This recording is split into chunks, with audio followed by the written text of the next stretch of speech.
Alex Harris had been an avid gamer since he was a child. He would spend countless hours playing and analyzing many different games during his childhood, and over time, he developed a particular interest in testing games and providing feedback to developers. As he got older, he realized that his passion for gaming could be turned into a career, and so, when he graduated high school, he applied for every game related job he could find.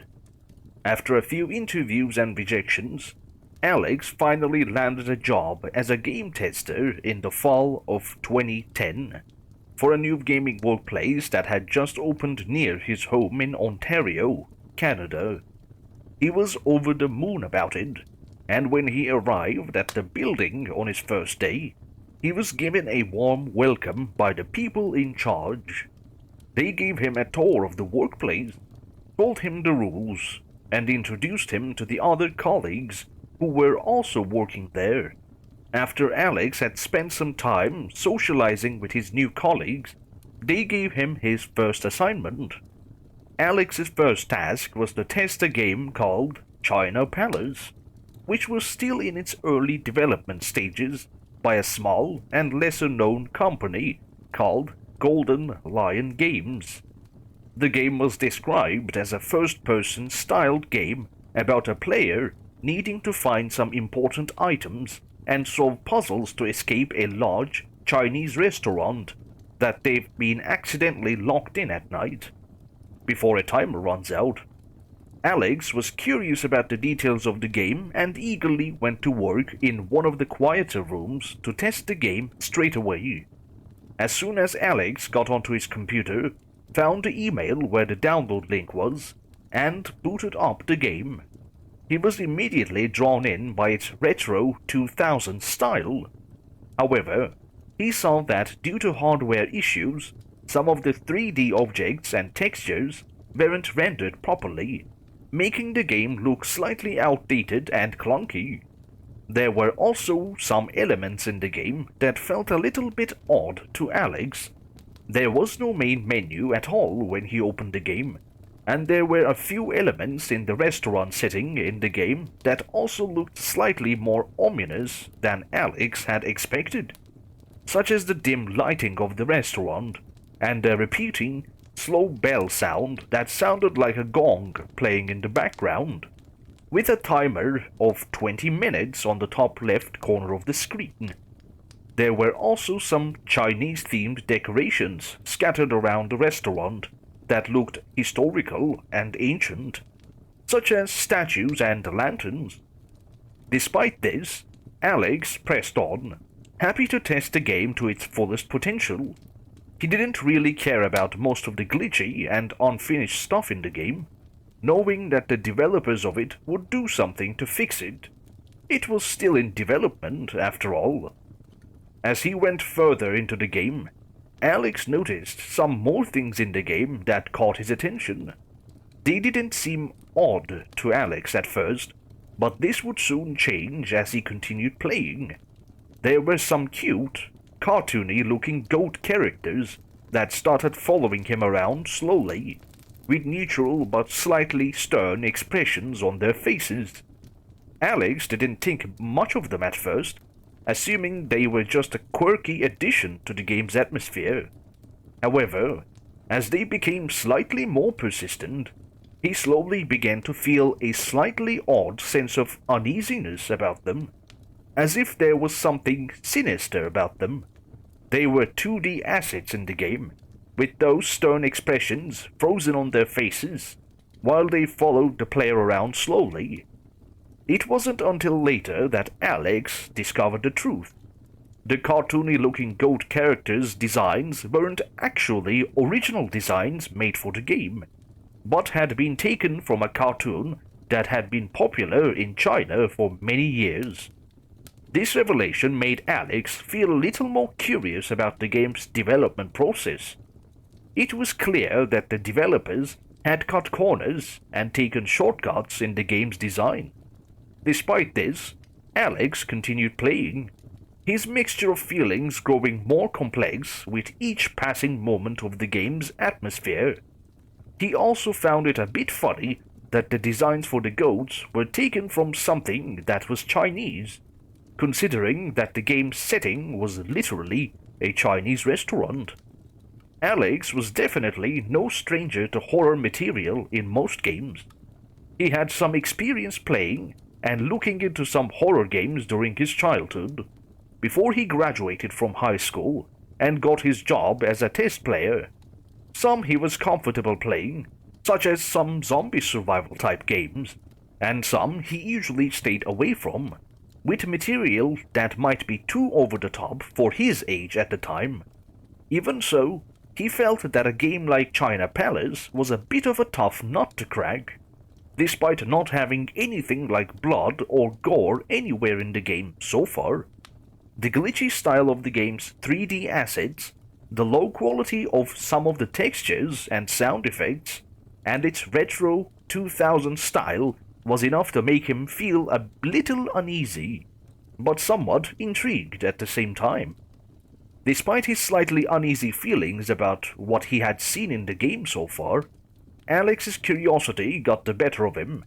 He wanted to experience everything the game had to offer, so he tried his best to find and solve all of the essential items and slightly tricky puzzles in time by looking in cupboards, kitchens, secret paths, and basements in the restaurant, while the eerie gong sound continued to play slowly in the background as the timer ticked down. Unfortunately, Alex failed to complete the game in time. The timer had reached 0, and the sound of the gong stopped. And it was at this point where Alex would soon discover the gimmick with the timer. Although he expected something simple, like just a simple game over screen, some loud Chinese bell sounds started playing, and loud, distorted, and digitized blood-curdling screams, which almost sounded like they had the sounds of goat bleating mixed in, abruptly started blaring out of the computer's speakers. This startled Alex a little, as he wasn't expecting something so sudden as compressed ear-shattering bells and screams. He also saw that the cartoon goat characters no longer had their calmer, neutral, and stern expressions on their faces, and instead had angry and menacing ones with gritted teeth instead. What made them a bit more menacing was that while the designs of the goats still had their cartoony look to them, they also had more realistic details mixed in, such as complex shading and limb details. It was almost like if this style of design was added to them just for this one moment in the game, and while they didn't look too scary, it was enough to make Alex's skin crawl a little with the loud noises playing in the background. The goats slowly began to pick up speed and began to chase the player around the restaurant. Alex, in his state of both uneasiness and confusion, tried to find a way to complete the game while trying to escape the goat's wrath, while the screams grew louder and louder as they came closer to the player. And as Alex continued to listen to the loud banshee-like screeching noises, accompanied by the loud bell sounds that would ring in his head for days after he played the game, he felt like it was the sound of pure hell, giving him goosebumps as well as a sense of dread that ran through his body. But what made it a little more worse for Alex was that he was the only person in the room experiencing all of this at the time, and he worried that no one would believe him if he told someone about the game. But at the same time, he was kind of thankful that no one was in or near the room at the time to yell at him or anything. Eventually, the goat characters managed to catch up to Alex, and the game then froze for around 3 seconds, and the computer screen cut to black, with nothing but an eerie silence. Alex just sat there in his chair, frozen after what he had seen. At this point, he had a mixture of emotions such as confusion, surprise, uneasiness, and curiosity. It didn't take long for a game over screen to pop up on the screen.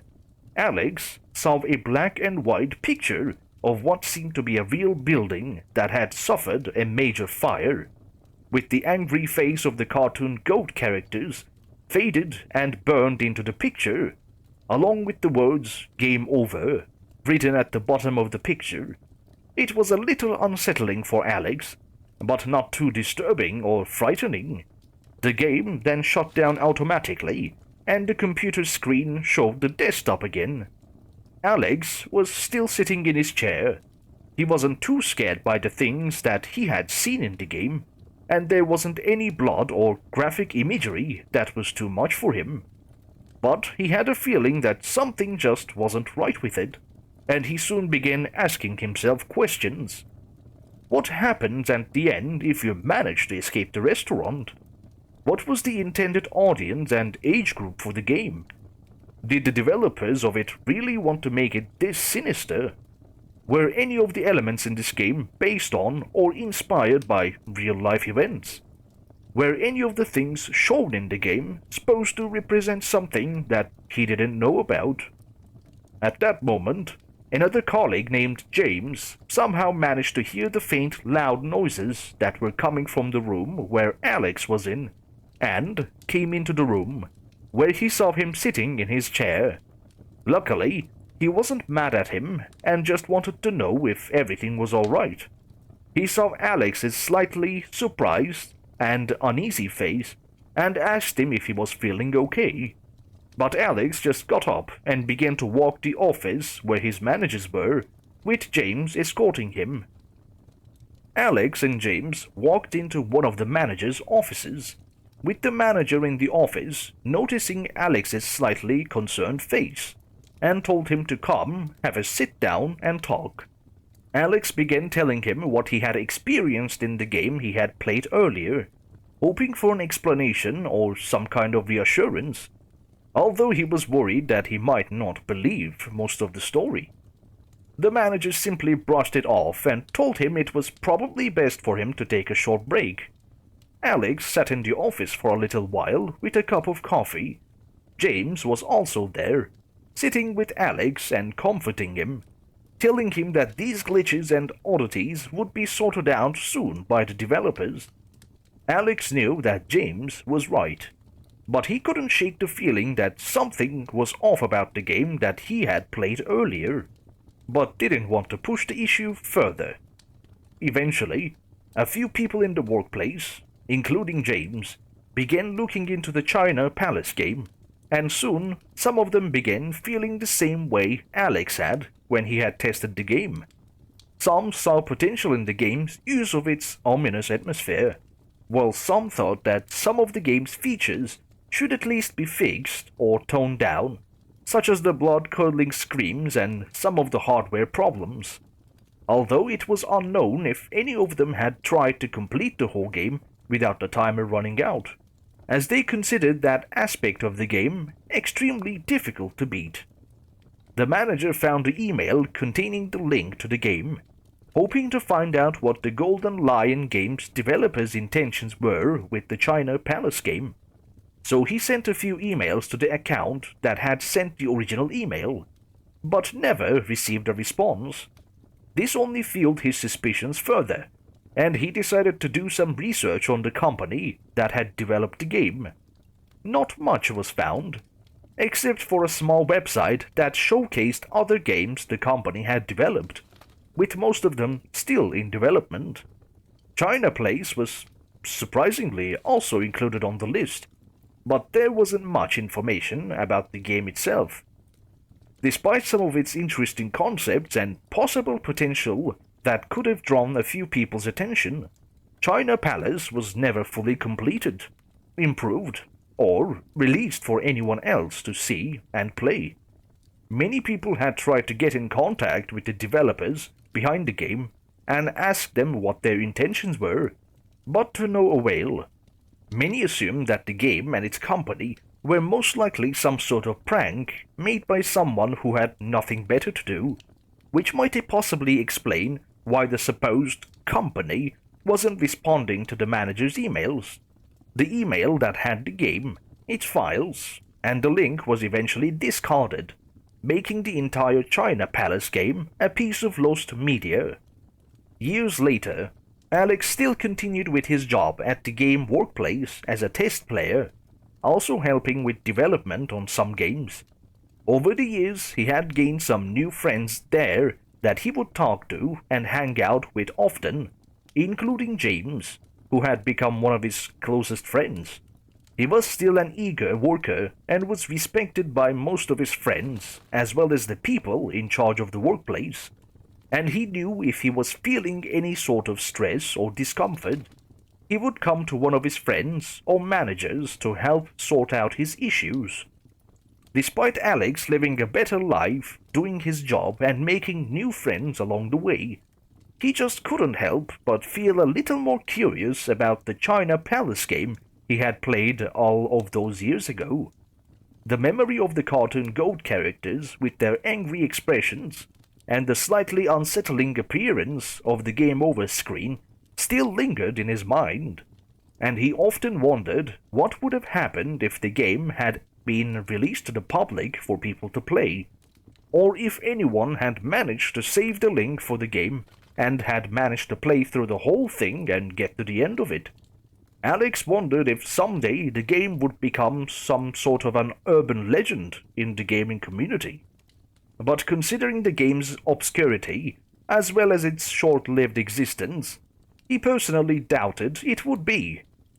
Over the years after playing the game, Alex would sometimes dream of vague images at night about it, those of a dimly lit Chinese restaurant, and of some cartoon goat characters with stern-looking faces. He couldn't see anything clearly, like as if everything was blurry, but all he could hear sometimes were the muffled loud noises of a Chinese bell ringing and screaming in the distance, feeling like there was a presence close to him. He would sometimes wake up at night and keep telling himself that it was all just a dream. But as he lay there in bed, staring up at the ceiling, he still couldn't shake the feeling that something was off about the game. Something that went beyond just glitchy textures and creepy cartoon goat characters, and he knew that memories like these would stay with him for quite a while.